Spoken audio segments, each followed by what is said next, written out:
Hello and welcome back to the channel. Welcome to another episode of TEW 2020 WWE here. As today is night one of SummerSlam. We've been building to it. We've been waiting for it. Finally, it is here, the biggest party of the summer, live from Wembley Stadium in the UK. The first SummerSlam at Wembley in 30 odd years. It might just be 30 years, but you know, yeah, 92, isn't it? 30 odd years. 30 years. Whatever. Back at Wembley, stacked card. Night 2 tomorrow as well. Two massive episodes. That's without further ado. Let's just jump right into it. SummerSlam 2022 Night 1 here gets underway, as always, with a little video rundown. Just going over the match card, little highlight, video package, whatever. Focusing on all the matches, focusing on a special highlight on 4 matches in particular. We have, of course, the tag team match between Anthony Ogogo, British Olympian, and KSI versus Maverick Corbin and Logan Paul. Just a fun little celebrity match-up. KSI from London as well. Nice. We got the Women's World Title 9, Alexa Bliss versus the returning Io Sky. Handpicked by Triple H, saying, she's the best in the world. You beat her, you deserve that title, but if you can't beat her, she should have it. Can the Kingpin Io Sky come out on top, or will Alexa keep her title?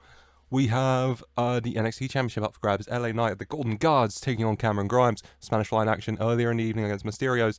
And then Cameron Grimes kicked out the Golden Gods, looking to take the gold from the Golden God himself, LA Knight, and become NXT Champion. Before finally the main event of SummerSlam Night 1, Ronda Rousey, Becky Lynch, one-on-one, finally at last. Becky Lynch won the Queen's Crown to get here, the man, versus the baddest woman on the planet, Ronda Rousey, for the Women's Universal title. Stacked card. God, hopefully it'll be good. Fingers crossed. And we're kicking off with a triple threat match for the Intercontinental Championship. It is Drew McIntyre and Sheamus taking on Montez Ford. McIntyre and Sheamus, of course, were partners, but then their partnership ended when Drew beat Sheamus in the King of the Ring. And then after the match, Sheamus attacked Drew, putting him on the shelf. Sheamus went on to become number one contender to Ford's title. Drew got involved, got dispatched in the match as well. Now triple threat: Ford, Sheamus, McIntyre. Sheamus and Ford making their entrance first, and then McIntyre ready for go. But before his music plays, people, a lot of bagpipes onto the stage. People with bagpipes, they're playing them out. And Drew, still not coming out yet, and they stop playing.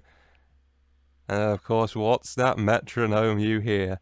Perhaps the end is pulling near. Drew McIntyre, as Broken Dream starts to play, makes his way out, sword in hand, raising it to the heavens as Pyro goes up. Drew McIntyre ready for war here in the UK at SummerSlam. 82 for that entrance, nice. And then the match: Ford, McIntyre, and Sheamus. McIntyre very much going for Sheamus a lot here. Sheamus going for McIntyre. Ford getting involved as well. He doesn't want to just sit on the sidelines. He wants to get involved. He wants to be in this match. He's champion for a reason. He wants to prove it.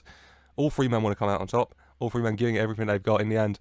Ford and Sheamus going at it. Sheamus goes for a bro kick, but Ford manages to I'll describe to you. Sheamus goes at him with the bro kick, so Ford falls backwards onto his back, and as Sheamus goes over him, he kick flips back up, turns around, big jumping head kick to Sheamus, knocking him down quickly to the top rope. Ford frog splashing through the air, but then in midair, McIntyre's there with a Claymore kick, turning Ford inside out before he makes the cover on Ford. 1, 2, 3, your winner and a new Intercontinental Champion is Drew McIntyre. McIntyre does come out on top here. Big win. Ford coming close.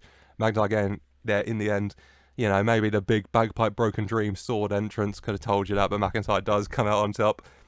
Just a nice, in the UK man winning a title to kick off the show. Nice way to do it, I think, as Drew McIntyre is the Intercontinental Champion again for an 84. Good match. 83 Ford, 80 McIntyre, 76 Sheamus, all doing pretty well. Got the crowd buzzing. Good start to the show. Happy with that. McIntyre's getting to celebrate afterwards. Intercontinental title in one hand, sword in the other, raising them both high to the heavens as the crowd cheers him on for a 98. Beautiful. Beautiful way to kick off the show, and hopefully we can continue it up. Next up with another really good match. It is non-title this time, MJF versus Andrade. MJF fought Kevin Owens for the WWE Championship at Crown Jewel. And there was a lot of interference, but one of the men interfering was Andrade, one of Triple H's chosen superstars, aligning with him at Crown Jewel. getting involved, trying to stop MJF. MJF returning and setting sights on Andrade now. It's a nice little match, getting both on the card, going at it. MJF, not one of Triple H's chosen. Kind of against them very much. A weird position for MJF to be on the good side, I suppose, taking on Andrade here. Both men giving it everything they've got. Both men want to come out on top. In the end, Andrade gets him into position for the La Sombra. The referee looking from behind at Andrade as MJF drives him forward towards the ref, bumps against the ref. The ref a bit dazed from that. Andrade stumbling forward into MJF with a big low blow to Andrade, locks in the salt of the earth. Andrade tries to, but he can't get out, forced to tap as MJF comes out on top here for a 99. Jesus Christ, I thought these two would do good, but mamma mia. Hot diggity jam, 99. What a match Andrade and MJF have put on. Potentially stole the weekend already, these two. I thought they might. I wanted them both on the card, and they've just gone and stole the weekend, of course. 96 for Andrade, 78 for MJF. Got the crowd buzzing even more, obviously, with that incredible matchup. MJF gets the win on the good side, but it's still MJF. A little bit of cheating on his way to a beautiful victory at the end of a beautiful matchup for, hopefully, a good match. Fatal 4-way tag team action for the women's world. No, not the women's world, the women's tag team championship. There you go. Women's tag titles on the line. The champions, Becky Lynch and Charlotte Flair, taking on Raw's Toxic Attraction, Gigi, Dolin and Jacy, Jayne, taking on NXT's Buff Than Your Boyfriend, Tiffany's Jayne and Persia, Pirotta, taking on SmackDown's Liv Morgan and Aliyah. Now, Becky Lynch has this match earlier, but also in the main event later tonight against Ronda Rousey.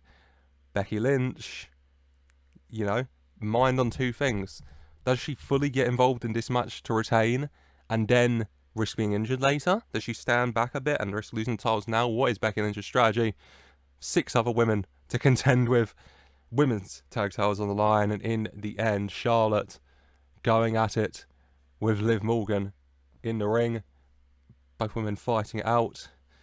Charlotte putting Liv down with a big boot, going to tag in Becky, but Becky's not there. Becky's down. Becky's tired already. She's given it a good go. She hasn't just sat down. Charlotte telling her to get up. Becky getting up onto the apron, and the two Becky going for this. Charlotte saying no, and the two women just arguing as Liv Morgan from behind, a big kick to Charlotte's back, sending her into Becky. Becky falling off the apron as Charlotte turns around into a Liv kick from Liv Morgan. Liv Morgan putting Charlotte down. 1, 2. Gigi Dolin appears to break up the pin, grabs Liv, drags her off Charlotte, and tosses her into the into the corner, the steel corner. I can't remember if I've got the word for it. The turnbuckle post. Yeah, tosses her into it. She slams into it. Gigi goes onto the apron, tags herself in, tosses Liv out the ring, covers Charlotte. 1, 2, 3. Your winners and the new women's tag team champions, Toxic Attraction. Gigi and Jacy are the champions for a 69. Varying levels. I'll take the 69. Nice match. 88 Becky, 76 Charlotte, 69 Liv, 53 Aliyah, 53 Persia, 46 Jacy, 45 Gigi, 41 Tiffany. All doing alright. Charlotte was not happy about this, but who cares what Charlotte thinks? It's Toxic Attraction who come out on top. You knew women's tag team champions, and Charlotte and Liv can but look on, but neither happy. Liv sad, Charlotte more angry as Toxic Attraction take the belts up the ramp. Out comes Mandy Rose with Money in the Bank briefcase, and Toxic Attraction raise all of their spoils. They've had a nice little time of things, haven't they? Mandy Rose missed Money in the Bank, Gigi and Jacy, the new women's tag champs. 71. Nice. Good little post. Good match. Good post. Happy. Show going well. Barely into it. Jesus, this is going to be a long episode. Then we go backstage to Ray and Dominik arguing. The Mysterios arguing. Ray is a little bit beat up, a little bit bandaged up following his match with LA Knight, and Dominik saying, I told you not to take that match with LA Knight. That was so stupid. Why did you do that? We had this title match we need to be 100% ready for, and you're not 100%. And Ray telling him to calm down, okay? He's fine. He's fine. He's a little banged up, but he has been through worse and come out on top, okay? So he needs to relax and just get ready for the match later, okay? For an 89, Dominik not happy, but Ray putting him in his place. Before their Cruiserweight tag title match coming up in a bit. Before then, though, we do have the Hardcore Championship on the line. It is the champion, Damian Priest, looking to make his name live forever. And a victory over this man would do that. Is making, officially coming over to the main roster, setting his sights on the Hardcore title, Gunter of Imperium. Living like Marcel Bartel by his side, looking to beat Damian Priest and win the Hardcore title to put an end to the barbaricness that is the Hardcore Championship, bringing such disrespect and dishonor to this match, which is so sacred. Gunter not happy about it, wanting to beat Priest here and take it. Who will come out on top? Hardcore match, Priest and Gunter in the end. Hardcore's on the line, your winner, and new Hardcore champion is Gunter. In the end, managing to get Priest up and powerbomb him off the turnbuckle through the table for the 3. Gunter is the Hardcore champion for an 82. Pretty good match. 69 Priest, 79 Gunter. Jesus Christ, Gunter. I didn't realise you were already doing that good. Gunter wins the Hardcore title. Good for you, mate. Well done, Gunts. Well done. And then we just continue in the action for that Cruiserweight Tag Team title match. It is Spanish Fly, 2/3 of the Golden Guard, Socrates Torres and Alfonso Bourbon, Cruiserweight Tag Champs, against the former champions, the Mysterios. Spanish Fly winning the gold in a 6-man tag match at NXT TakeOver Chicago. But a month before at Money in the Bank, Mysterios straight up 2-on-2 beat Spanish Fly. So who will come up on top here? Mysterios and Spanish Fly both giving it all they've got. In the end, it comes down to Socrates Torres and Rey Mysterio going at it. Rey Mysterio goes for a 619. He, grabs the rope, swings round, but he has to let go. He can't complete it. His back hurts after his match with LA Knight. Stands to his feet, but Socrates Torres is to his feet as well. Grabs a hold of him, flips him into the ring, makes the tag, and then Alfonso Bourbon and him hits Rey Mysterio with the Spanish siesta and cover him for the 1, 2, 3. Your winners and still the Cruiserweight Tag Team Champions are Spanish Fly. They do come out on top. Rey, he was too beat up. He was too hurt. It cost him in the end here. And Spanish Fly keep a hold of their titles for 82. Decent matchup. 86 Socrates Torres. Jesus Christ, Socrates, you've gotten big, haven't you? 81 Rey, 61 Dom, 58 Alfonso. All doing pretty well. Socrates doing incredibly well. And Spanish Fly come out on top. Are the Cruiserweight Tag Champs still? Dominik not very happy coming up short, I tell you, for an 82. Oh well, mate. We take a little break from the action. We go backstage to Kayla Braxton interviewing the Women's Universal Champion Ronda Rousey, asking about tonight, asking about earlier as well. Becky losing the Women's Tag Titles, and Ronda says that, well, let's just say, she kept saying, heading into tonight, that she was going to leave as Becky 2 belts. Well, right now she's Becky no belts. And come the end of the night, she's going to be Becky 2 losses. Because all you're going to see Becky Lynch do is tap out to me. For a 100. Really good promo, Ronda. Very, very good. Main event, Ronda Rousey, Becky Lynch, Women's Universal Championship. For then we go to another non-championship match. This time it's Angel Garza taking on Robert Roode. Robert Roode put Garza onto the shelf for a little bit, heading into their Raw Tag Title match. Of course, Gable replaced Garza. Orton and Gable defend themselves tomorrow, allowing Garza to focus fully on this, getting revenge on Robert Roode. Can he do it? Garza already beat Storm. All he's left to do is Roode. And in the end, Garza versus Roode. Your winner is, of course, Garza. Angel Garza at that. I keep calling him Garza. Angel Garza comes out on top with the wing clipper for an 80. Decent match. 82 Garza, 71 Roode. Decent little matchup. Happy with that, yeah. It's a nice little match. Wanted to get Garza on the card, of course. And Roode also going a bit of a renaissance, I guess, in a minute. So he got on the card as well. Well done. Garza is the one who picks up the victory, though, in the end. We're about halfway through the show, I think. Well done to us. About halfway through the show, in front of a 74,000 seater here at Wembley. It's getting a bit dark in London, isn't it? A perfect time for the Smackdown Tag Team Championship match. The champions come out first, Reed and Joe ready for a fight. And then Karrion Kross's music hits. Time, famine, war, pestilence, you cannot endure. Black and white screened. Karrion Kross standing cross-armed on the stage as Scarlett dances around him, approaches the camera, fall and pray. The lights go out let me in.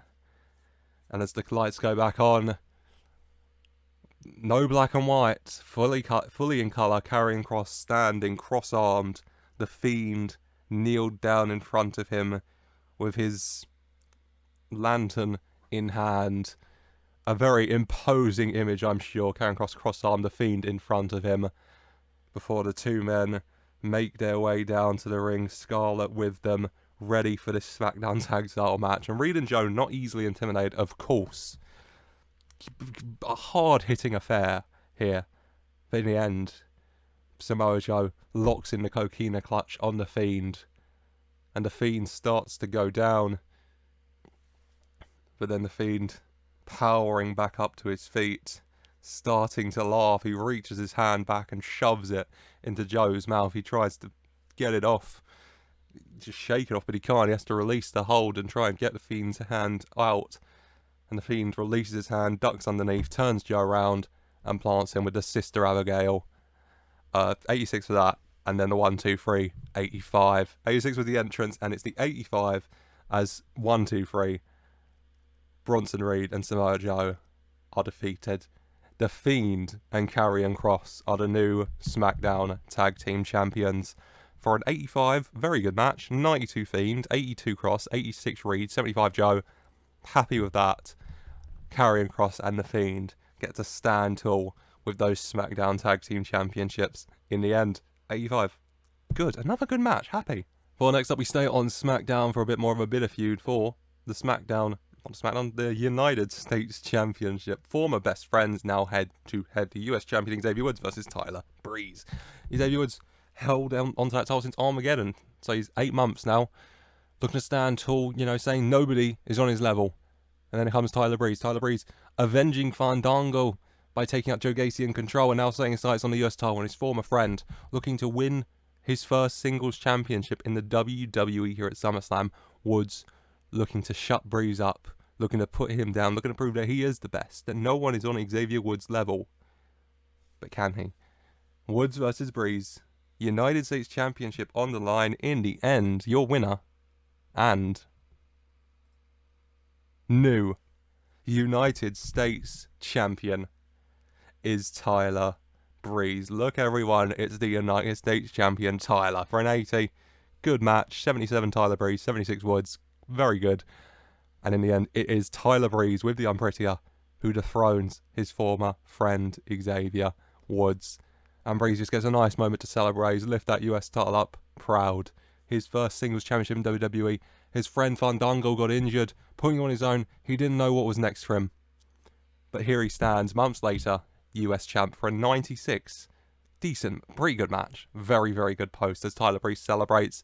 To much cheers from the fans. You deserve it, Tyler. You deserve it. Well, next up, we go over to Monday Night Raw with the Women's World Championship on the line. Alexa Bliss. Let's go back to Mania. Io Shirai defeated Sasha Banks, and she held it for 2 months before the title was vacated a week before Battleground, I want to say it was. I can't even remember my pay-per-views. Because Io Shirai was arrested for drug dealing. Title vacated, on the line, Alexa Bliss winning the vacant championship, and she has held it, and she has held it well. But Triple H saying isn't sure if she's got what it takes. He put the challenges in front of her. She beat Naomi, she beat Kairi Sane, she beat Bayley, she beat Shayna Baszler, she beat everyone Triple H put in front of her. And now Triple H putting the final challenge. The person he says is the best, not just women's wrestler, maybe the best wrestler on the planet. A new name, a new attitude. The Kingpin, Io Sky, looking to win back the title she never lost. Can Bliss prove once and for all she deserves that title, or will Io win it back? Bliss versus Sky, women's world title on the line. In the end, Alexa Bliss top rope goes for Twisted Bliss, but Io gets her legs up, catches Alexa right in the face. Alexa dazes as Io gets to her feet, and a quick and swift, hard punch to her face. Alexa taken down.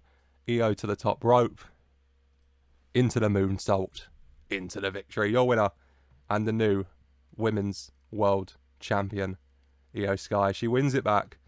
Io Sky is the Women's World Champion again for an 87. Another really good matchup tonight. Happy with that. Io Sky's first match back is good. 87 from her after she was nuked pop-wise just shows how good in ring she is, doesn't it? 79 Alexa gave it a good go, but Io comes out on top here for that 87. Happy for you, Io. Io gets to stand tall. Women's World Champion again over the fallen Alexa Bliss for another 87. Very consistent. Well done. Happy with that. Okay, what's next up? Next up, how many matches we got left? We got 4 matches left somehow. Jesus Christ. First up, we go to NXT for the NXT Championship match. LA Knight, the Golden Guards, taking on Cameron Grimes. We're going to go to the moon. Cameron Grimes kicked out the Golden Gods for having no gold. Returned and says starts on the Golden God with the gold. LA Knight, can he come out on top, take the title from LA Knight, and be NXT champion? Or will LA Knight get the win and stand tall here? In the end, NXT Championship on the line. Cameron Grimes hitting a cave-in on LA Knight, only getting a 2-0, realising he has to do more. He goes up to the top rope, stands atop it. He screams with the crowd on his side, screaming it with him, to the moon. He jumps for a cave-in from the top rope. LA Knight manages to duke to the side. Grimes landing on the floor. Knight quickly grabbing him from behind and laying him out with BFT for the 1, 2, 3. Your winner. And still the NXT champion is LA Knight. For a 96, incredible match. 91 Knight, 80 Grimes. Very happy with that. LA Knight gets the win. LA Knight is still the NXT champion. Stands tall. Spanish Fly coming down with him. They kick Grimes out the ring. And then the Golden Gods stand tall at SummerSlam with all their gold still intact for that 96. The match, very good. Good match. Really good match. Nothing's beating Andrade and MJF's 99, I guess. But, I mean, we'd need a perfect 100. And we've only ever had one of those, haven't we? I'm pretty sure. So, I won't keep my hopes up for that. But still, 3 matches tonight. Hopefully, they'll be good. And we're kicking off things next up with a non-title matchup between Bayley and Portela Muerte. Portela Muerte is setting her sights on Bayley now. She debuted October last year, going against Charlotte. They fought Halloween Havoc, and Portela Muerte beat Charlotte in a buried alive match, burying her alive. Then she turned her sights to Sasha Banks, beating her at Vengeance, and Sasha hasn't been seen since. And now Bayley. Portela says she's going to get rid of the virus killing the WWE's women's division, the 4 Horsewomen, and she's already beat 2 of them. Bayley, the next in her sights. The role model Bayley looking to get the win, come out on top, do what Charlotte and Sasha couldn't. And in the end at SummerSlam here, she gives it her best shot. But your winner is Portela Muerte, who got a broken breastbone. Of course, that's fun. That's fun for me. That's fun and cool and interesting. I didn't have any plans for you, Portela, so that's great. Jesus Christ, 74 for the match. Decent match. Probably would have been better if she didn't break her breast. For 76 Bayley, 64 Portela. Portela does get the win though. Broken breast and all. She manages to power through and stand tall against Bayley. And after the match, you know, clutching is probably not the right word to use, considering the next word would be her breasts. You know, in pain, holding her body, busted open a little bit, looks down at the fallen Bayley. She gets her hand and she covers it in her blood before reaching down. I know, Sean. And she draws 3 lines onto Bayley's back. 1, 2, 3. The 3rd Horsewoman fallen. For another 76, Portela did a masterful job of improvising interactions with the crowd. Well done, Portela. I don't know how long a broken breast keeps you out. Jesus. 76. TEW hates women, doesn't it? Hates it.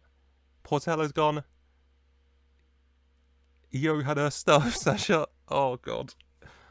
Oh, I know how... I'm about to say I know how Connell feels. Connell lost Becky, Rhea, and Io. I probably don't. But damn it, I didn't want Portela hurt. Oh well. Let's cheer everyone up, shall we? Because next up, big tag action. Special entrances. First of all, Logan Paul and Maverick Corbin coming out. You know, both decked out in their fancy outfits. The Maverick Logan Paul in that beautiful yellow with the Pokemon card, all ready for this. Maverick Corbin, also in a beautiful yellow with a less expensive Pokemon card, comes out, ready for this match. And then KSI and Anthony Ogogo as well. KSI rapping to the ring because it's KSI. Anthony Ogogo ready for this matchup. 83, ready for this tag team match up. Anthony Ogogo, Olympic boxer for Britain, here at Wembley with KSI from London, hometown crowd on his side, against Logan Paul and the man he is the best friend of now, Maverick Corbin. Tag team action. Ogogo and Paul went head-to-head at Mania. You have to remember Ogogo came out on top. Who will come out on top here? In the end, to answer that question, Corbin and Paul giving it a good shot. But in the end, Ogogo and Paul battling it out. KSI and Corbin battling out. KSI and Corbin, the legal men. Paul goes for a knockout punch on Ogogo, but Ogogo ducks, and Logan accidentally hits Corbin. Corbin dazed to hell, not on the floor, just kind of shaking around. No, not, you know, the lights are on, but nobody's home. Paul, shocked, turns around into Anthony Ogogo, big right hand, sending Paul backwards, bounces against the rope. He moves towards KSI, who takes Logan Paul down with a right hook. Logan Paul down. Anthony Ogogo picks him up and tosses him out the ring. When Ogogo pushes Corbin to KSI, right hook from KSI to Corbin. He's down. 1, 2, 3. Anthony Ogogo and KSI do pick up the victory here. Big tag match. You know, you get the feel-good moment of KSI finally knocking out Logan Paul. Waited a while for that one. And then he also knocked out Corbin too for good measure. 74, decent enough match. Ogogo sadly off his game. Corbin and Paul have zero chemistry as partners, which is probably funnier, to be honest. 69 KSI, go on KSI. Seth Rollins offered to put him over as well, so who knows. 62 Ogogo, 56 Corbin, 49 Paul. Fair. Decent enough match. As you know why KSI is so high, actually? Because he's very popular. He's probably the most popular here in the UK. So that's probably helped him a great deal. But KSI and Anthony Ogogo get to have their big celebration, their big moment. Lovely. Before, it's time for us to get ready for the main event of SummerSlam. And first of all, we have our entrances. Ronda Rousey comes out with Joan Jett, you know, bad reputation for her, ready for this battle. And then time for Becky Lynch. Her music plays, but she doesn't come. And then you hear honking. And then we cut some video footage of in the back. You remember WrestleMania 36, the big truck she was going to have at the stadium, but obviously it was at the Performance Center. She still drove it, but, you know, not as hype. She finally gets to drive it. We flew it over. Why not? We boated it over, more likely. And Becky driving it into the arena, getting out of it, marching her way down to the ring. And then finally, her music blaring as she steps out onto the stage. And it gets to the point of the song, and the smoke starts to bellow up behind her. And I'll put them on screen now. There was pictures of she had prototype like wings made for her entrance that she never actually did. So we're going to use those, screw it. The smoke bellows out as the wings shoot out behind her. Flaming wings, why not? Fiery hair Becky Lynch here, massive entrance for her main event, comes in the big rig, and then the smoke behind her as her flaming wings shoot out. She holds her arms out as well. The man is here, ready for this Women's Universal Championship main event. Becky Lynch, Ronda Rousey, finally at last 1v1. Who will finally prove themselves the better superstar, the better woman, the true champion? WrestleMania 35, Becky won. She pinned Ronda in the freeway. And the triple threat's probably the better word, isn't it? But now 1-on-1, Becky, Ronda. No Charlotte. Charlotte's probably upset backstage about losing those women's tag titles. Who cares? Becky, Ronda, 1-on-1, Women's Universal Championship. Both women giving this everything they've got. Neither wants to lose. Very much. Neither wants to lose to the other. In the end, though, Ronda Rousey does the jumping, swinging move into the armbar. There you go. Got Becky in the armbar, cranking it, but Becky Lynch, the crowd cheering on her side, you know, cheering her on, powering out of it, turning Ronda around, powering up her, locking her in to disarm her. Ronda trying to get out of it. Becky, no, middle of the ring, nowhere land. Ronda Rousey, no choice in the end but to tap out as your winner and new Women's Universal Champion is the man, Becky Lynch. She does do it. She beats Ronda Rousey and she entered tonight as Women's Tag Champion. She exits it, Women's Universal Championship. Becky Lynch, the man, is the Women's Universal Champion. 95, really good match. Still nothing's being MJF Andrade. What are you going to do? That was near perfect. 95 for that though. 93 Ronda, 89 Becky. Both women doing really, really well. But it's Becky Lynch who gets the win. And Becky Lynch who gets the stand tall. The whole crowd cheering for her. She's done it. She is the champion again. She has beat Ronda Rousey. Becky Lynch stands tall. Your new Women's Universal Champion for a 100. Beautiful way to end it. Overall, SummerSlam Night 1 here gets a rating of 100. I ain't got any issues with that. A lot of 100 rating angles. A lot of high quality matches. 95 main event as well. A 99 match in there. No issue with the 100 for me personally. Increased up off in 54 regions. If I'm making speeches, who am I making speeches to? I will give it to MJF and Andrade for their match of the night. They really stole the show in a way I didn't really expect them to. Whilst matches that surprised me a bit, did any match like really surprise me? Gunter did surprisingly well, but he's probably very popular in the UK from NXT UK, I realise. I'm tempted to give it to Drew, but no. I will give it... Ooh. You know what I'll do? Instead of praising someone, I'll go to Portella and I'll tell her she's worthless. No. I'll give her a hug because she might need it after breaking her breast. I hope she's okay. I'll give you a Portella update tomorrow's episode, probably night 2. But they are pleased, and I am very, very pleased. The SummerSlam 2022 here at Wembley, night 1, has come and gone. Stack Knife action. What was your favourite part? Did you enjoy it? Let me know in comments down below. What are you looking forward to tomorrow in night 2? Of course, another stacked card. Triple H, Kyle O'Reilly, no holds barred. Universal Championship, triple threat. Keith Lee, Roman Reigns, Brock Lesnar. Page's first match back at Wembley in the UK against the Honor Prozo. Of course, the main event for the WWE Championship. Kevin Owens versus Pete Dunne. Pete Dunne looking to become the first English WWE Champion in England at Wembley. Stacked. I cannot wait. You're not going to want to miss that. So if you've watched this and you have enjoyed, why don't you leave a like and subscribe to the channel to see when that episode drops tomorrow, because you won't want to miss it, I promise. But yeah, like, subscribe, and as always though, thank you for the support. I just want to say, a very, very special thank you for watching.